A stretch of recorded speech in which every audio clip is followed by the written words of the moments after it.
Best of luck.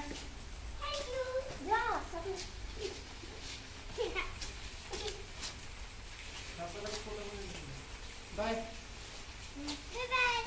Bye.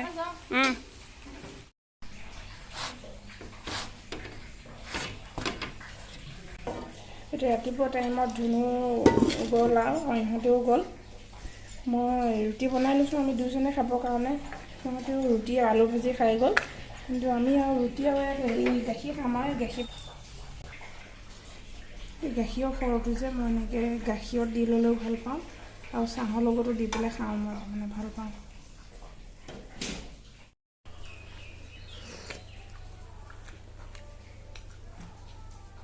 ৰুটিখিনি খাই আছোঁ আৰু এতিয়া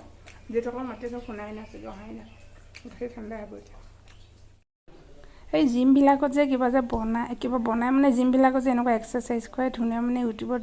দেখি নিজে বনাই লৈছে দেখিছে কোনোবাই যদি আহিব পাৰে এক্সাৰচাইজ কৰিবলৈ মই আজি ঘৰতে অলপ কিবা বস্তু বনাম কি বনাম গম পাইছেনে এই ঘৰৰে জবা ফুল অলপ ছিঙি লৈছোঁ ছিঙি পেলাই চচপেনত দি লৈছোঁ দি এতিয়া মানে ইয়াতে নাৰিকল তেল দিম আৰু এই নাৰিকল তেল অলপ বেছিকৈ দিব লাগে অলপমান বেছিকৈ দি দিছোঁ আপোনালোকে বনালেও এনেকৈ বেছিকৈ দিব মানে চুলিখিনিতো অৱস্থা নাই সেইটো কাৰণে চুলিত এনেকৈ মানে লগালে অলপ চিল্কি হৈ থাকে আৰু এনেই মানে মই যিমানে যি চেম্পুৱে ইউজ কৰোঁ চুলিখিনি চিল্কি তেনেকুৱা নহয় সেইটো কাৰণে এইবিলাক মানে নেচাৰেল হয় লগাব লাগে এনেকৈ বনাই আমিতো আজিকালি টাইমেই নাপাওঁ সেইকাৰণে চব মানে বজাৰৰ কিনা বস্তুহে আজি অলপ সময় পাওঁতে এইখিনি বনাই লৈছোঁ এনেকৈ মানে উতলাব লাগিব আপোনালোকে যদি এনেকৈ ঘৰত বনাই বেলেগ তেল ইউজ নকৰিব মিঠাতেল বা কিবা তেল নৱৰত্ন কিবা কিবি তেল এইবিলাক নিদিব নাৰিকল তেল দিব আৰু এনেকৈ ফুলটো অলপ মৰহি যোৱালৈকে উতলাই থাকিব এয়া চাওকচোন কি ধুনীয়া হৈ গৈছে এইখিনি উতলি থকালৈকে মই ইফালে কাপোৰ কেইটামান ধুই ল'লোঁ আৰু চাওক এইখিনি নমাই দিলোঁ আৰু এতিয়া ঠাণ্ডা হোৱালৈ থৈ দিম এয়া দেখিছেনে বালি চালি আছে দেহাই আৰু ইফালে গিটি বাচি আছোঁ আমি মুনুৱে মই কি কৰিম জানেনে ওপৰলৈ আমি নি আছোঁ গিটি বালি ওপৰলৈ নি কি কৰিম আপোনালোকে চাই থাকক গৈ আছোঁ এয়া ওপৰত মন কৰিছেনে এইটো ফিল্টাৰ বনাই আছে দেউতাকে তলৰ পৰা মানে কানেকশ্যন দি পেলাই পাইপ চাইপ ফিটিং কৰি আছে আমি ইয়াত ইফালে তাৰমানে হেৰি বনাই আছোঁ ফিল্টাৰ ইয়াত মানে পানী জমা হ'ব টেংকিটোত আৰু ইফালে ইটো ৰুমত এয়া ফিল্টাৰ বনি আছে দেখিছেনে ইয়াতে আমি বালি আৰু গিটি দি আছোঁ কাম বন কৰি আৰু এতিয়া মানে ভাগৰ লাগিছে ইফালে ভাতকেইটা বহাই দিছোঁ দালিখিনিও বহালোঁ আৰু ইফালে চাহ অকণ বনাই পেলাই থৈছিলোঁ তেতিয়া ধৰক খাবলৈ নহ'ল দেহাহঁতো নাছিলে চাহখিনি বনাই এতিয়া আৰু গৰম কৰি পেলাই গোটেইকেইটা একেলগে খাম আৰু ইফালে পিঁয়াজ ৰচুন চব কাটি থৈ দিছোঁ দেই মই চাহখিনি গৰম কৰিছোঁ গৰম কৰি খালোঁ আৰু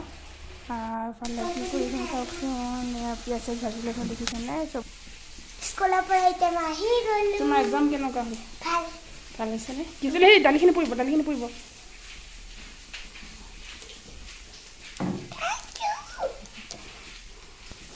এক্সাম ভাল হোৱাৰ কাৰণে দিছোঁ আৰু বুজিছা দালি বনালোঁ আৰু শুকান মাছৰ জোল বনালোঁ এইখিনি যোৱাকালি কঁঠাল এটা আনিছিলে দেউতাকে পকা কঁঠালে আজি ধুনীয়াকৈ খাবলৈ হৈ গৈছে আৰু আবেলি সময়তে কঁঠালটো দেউতাকে কাটিলে মই আকৌ কঁঠাল কাটিবলৈ বেয়া পাওঁ আঠা চাঠা লাগে যে মই খুব বেয়া পাওঁ দেউতাকে কাটিলে বেছি ডাঙৰ নহয় আমাৰ ঘৰত মানে কঁঠাল চবেই ভাল নাপায় এফুট দুফুট কৰি খাওঁ আৰু কিন্তু দেহাই মানে ভাল পায় বেছি ধুনীয়া একদম সৰু সৰু ফুটকেইটা কঁঠাল বেছি ওলোৱা নাই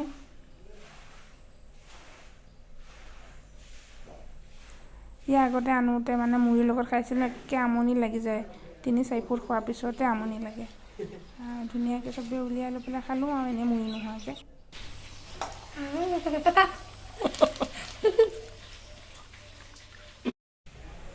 এয়া সন্ধিয়া টাইমত মোৰ ফ্ৰেণ্ড দুজনী আহিল দূৰৰ পৰা আহিছে যে অলপ মানে বিচনাত বাগৰি লৈছে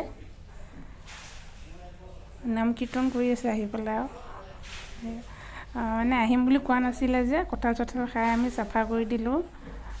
আৰু এতিয়া আহি পাইছে চাহ তাহ দিলোঁ আৰু কিবা কিবি কথা বতৰা পাতিলোঁ। এতিয়া কঁঠাল খাইছোঁ,